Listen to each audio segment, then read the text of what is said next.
ఇప్పుడు మీరు చూడబోయేది కేవలం రెండు సైన్యాల మధ్య జరిగిన యుద్ధం కాదు. ఇది ప్రతి మనిషి అంతరాత్మలో నిత్యం జరిగే ఒక మహా పోరాటం. దానికి పరిష్కారంగా ప్రపంచ గమనాన్ని మార్చిన ఆ దైవిక సంభాషణ మీ జీవితాన్ని ఎలా మార్చబోతుందో తెలియాలంటే ఈ వీడియోను చివరి వరకు చూడండి. మరి ఇంకెందుకు ఆలస్యం?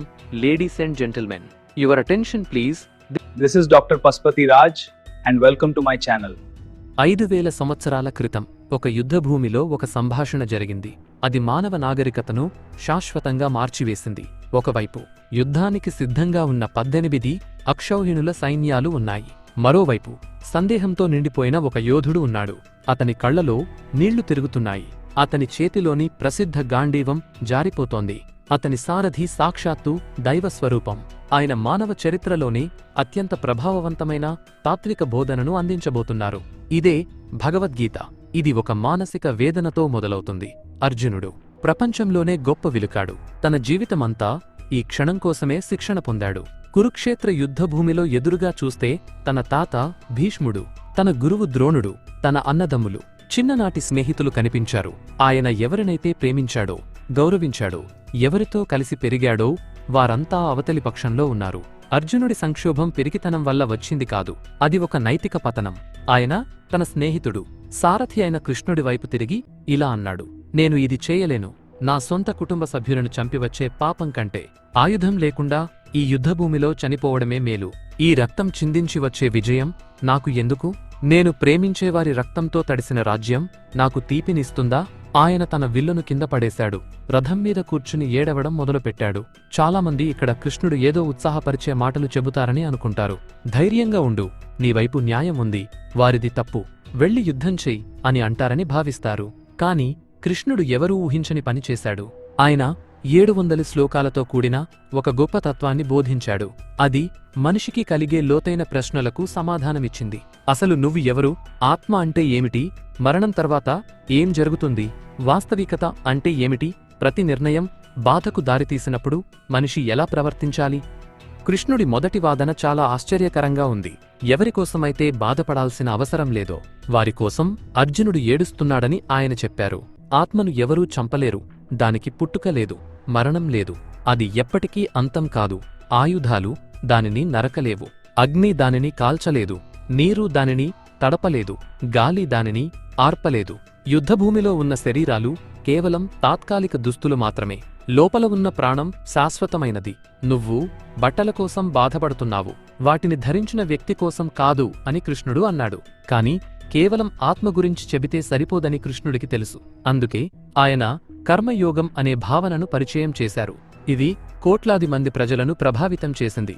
నీకు నీ పనిని చేసే అధికారం మాత్రమే ఉంది, కాని దాని ఫలితం మీద నీకు అధికారం లేదు. ఏదైనా పనిని ప్రతిఫలం ఆశించి కాకుండా అది నీ బాధ్యత కాబట్టి చెయ్యి. ఫలితం పట్ల మమకారాన్ని వదిలేయ్ అని కృష్ణుడు చెప్పాడు.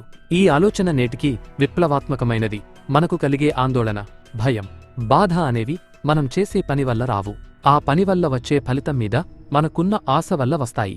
ఒక డాక్టర్ పూర్తి నైపుణ్యంతో శస్త్రచికిత్స చేస్తే అది కర్మయోగం. కాని ఆ డాక్టర్ తనకి ఎక్కడ చెడ్డపేరు వస్తుందో అని భయపడుతూ చేస్తే అది ఫలితం మీద ఉన్న ఆశ. పని ఒకటే అయినా లోపల ఉండే భావన వేరుగా ఉంటుంది. ఆ తరువాత కృష్ణుడు తన విశ్వరూపాన్ని అర్జునుడికి చూపించాడు. ఆయన కేవలం ఒక స్నేహితుడు లేదా సారథి మాత్రమే కాదు, ఈ మొత్తం సృష్టి ఆయనే అని నిరూపించాడు.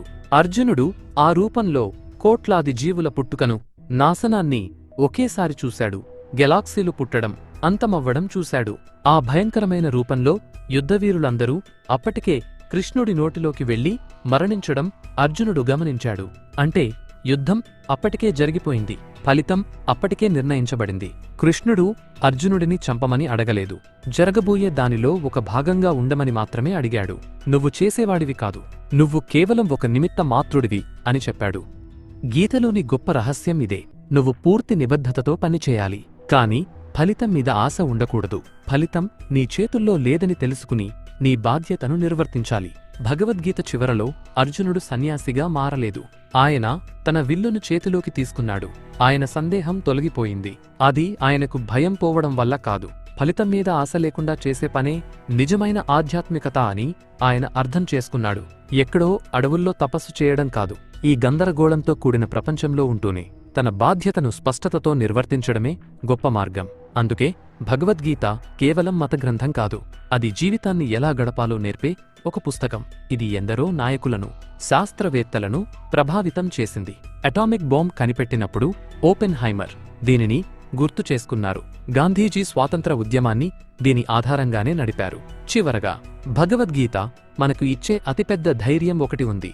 ఫలితం గురించి చింతించకుండా నీ పూర్తి శక్తితో నువ్వు పనిచేస్తే ఆ భగవంతుడే నీకు తోడుగా ఉంటాడు.